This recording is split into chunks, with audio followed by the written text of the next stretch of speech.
Conference of the Azimio La Umoja One Kenya Coalition Party leader Raila Amolo Odinga's petition against the Independent Electoral and Boundaries Commission IEBC and 8 others has been scheduled for tomorrow, 11 East African time. Among housekeeping issues to be addressed are the interlocutory applications and anyone seeking to be enjoined as amicus curiae, and as well as setting timelines for each petitioner and also rebuttals. It will also see the allocation of time and which matters will take precedence during the trial. All eyes will be on the Supreme Court starting tomorrow at 11 a.m. as the pre-trial conference of the presidential petition, followed by Azimio La Umoja's Raila Odinga and 8 others, commence. The whole bench of 7 judges of the Supreme Court will hear and determine the presidential election petitions filed. Unlike the 2017 presidential petition, where only 6 judges were involved in the election petition. All the 7 judges are expected to participate. Remember, in the last season, we only had 6 judges participating. This time round, we expect all of them to be present. The Chief Registrar Anamadi further confirms that about 20 interlocutory applications have been made and the rulings will be sent electronically.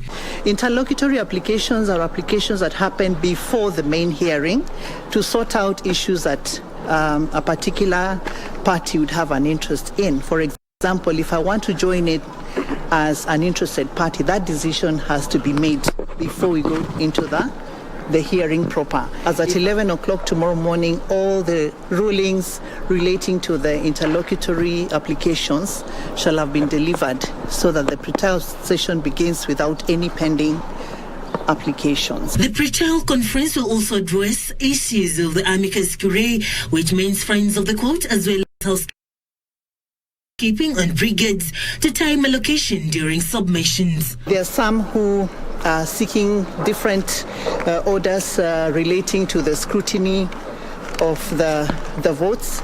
So these applications are being considered, and all the rulings will be delivered to the respective parties electronically.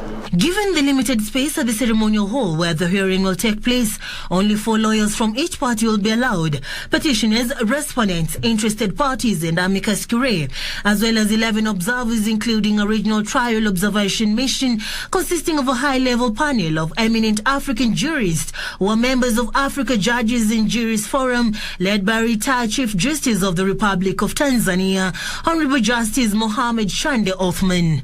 Members of the public have been advised to follow the proceedings from their homes, with security being beefed up to ensure the process is completed without interference. We are allowing the media to